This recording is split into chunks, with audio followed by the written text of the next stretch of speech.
September 21 is not a holiday. I have declared it as a day of protest. Lahat ng gustong magprotesta laban sa gobyerno, laban sa pulis, sa military o lahat, magbabaan kayo dyan.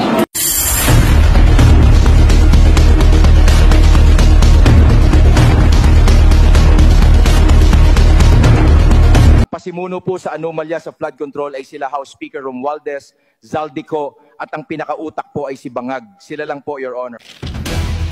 Ang hinihingi nilang porsyento ay hindi bababa sa 10% at umaabot pa sa 25% na naging kondisyon upang hindi maipit ang implementasyon ng kontrata.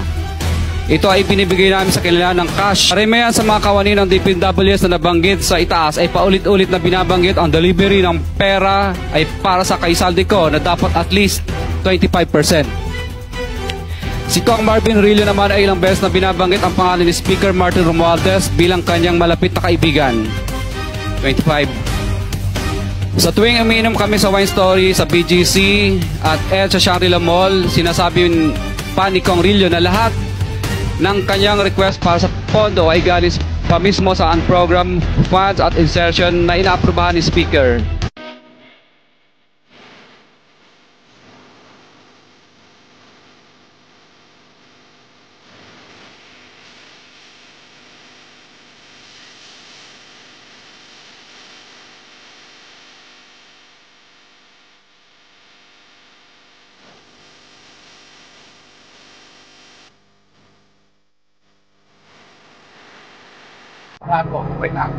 O ikaw, paano mo naman ilulusot ang flood control mo sa Pampanga? Lisensya naman ni Edmaring ginamit ko eh. Akala talaga ng mga tao mababait tayo. Di nila alam, niloloko lang natin silang lahat. Senator Erwin Tulfo po. Ano po naging sadya niyo sa office niya? Meron po kasing problem yung terrace ni Senator Erwin na binabaha po siya, lalo po pag umuulan. So, ako po yung na-refer na contractor nung staff niya na kung pwede po tingnan namin gawa ng solusyon and mag-suggest po kami sa kanya. You were asked, Ms. Jose.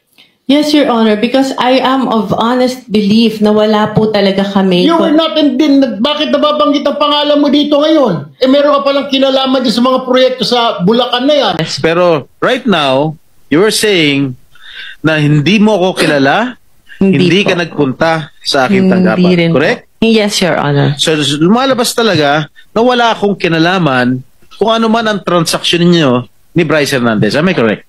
Yes, Your Honor. There, one second. One second. With the permission of Senator Estrada. Yes, please. So hindi mo kilala si Senator Jinggoy at hindi ka nagdala ng pera sa kanya? Hindi po. Kahit po kay Bryce, wala po akong dinalang pera. Okay. So talagang safe ka na. Please, continue. Ang rami kong tinanggal na listahan dahil maraming kalokohan. Sa totoo lang, nung panahon before my time sa importation ng isda. And ayoko nang sabihin kasi meron din isang congressman na humingi sa akin ng maraming allocation at hindi ko pinagbigyan ng isda. At ang pangalan nun, Zaldico. Alright. Hinahanap pa ba natin ang mastermind?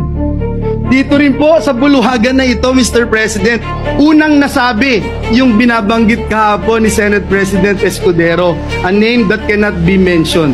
Walang iba kundi si Dracula, na ginawang tagapagbantay ng Kamara doon po sa National Blood Bank natin. Ngayon, Mr. President, nasan po si Dracula? Bumaba daw po yung dugo. Bakit? Kulang na po ba ang supply ng dugo? Kaya sa iba na humahanap ng dugo si Dracula? Sino ba ang mastermind nito, Mr. President? Hindi po ba ganito rin po yung ginawa sa atin 2 years ago nung nilabanan natin yung People's Initiative na may mga script na pinababasa at basa, scripted lahat. Kahit walang ebidensya, i-contempt mo. Kahit walang ebidensya, ipako mo sa krus. Mr. President, hindi po tayo natatakot sa mga ganitong uri ng demolition job. Sa gitna ng corruption probe sa gobyerno, lumutang na rin ang umano'y lavish lifestyle ni House Speaker Martin Romualdez at Congressman Contractor Zaldico. Ayon sa source ng bilyonaryo, bumili si Romualdez ng 2 Gulfstream private jets mula kay ultra-bilyonaryo Lucio Tan. Ang isa raw ay pre-owned G150 na nagkakahalaga ng up to $8 million. Ang isang G550 na posibleng umabot sa $35 million o 2.6 billion pesos. Nakapark daw ang aircraft sa hangar ni Tan at nakuha na raw nito ang atensyon ng Malacanang. Si Zaldico naman na nasa Amerika, pinupull out na umano ang kanyang sariling fleet ng luxury jets at choppers sa Pilipinas. Ayon sa mga dokumentong nakalap ng bilyonaryo, pinaparegister na ng kanyang Mississippi Aviation ang fleet nito. Partikular ang umano'y Gulfstream G350 na may halagang $36 million. Ang namumuno sa aircraft leasing business ang anak ni Ko na si Michael Edis Ko. Meron din umanong 5 luxury Bell choppers ang Mississippi Aviation na ginagamit para ihatid ang guests sa luxury resort ng kongresista sa Albay.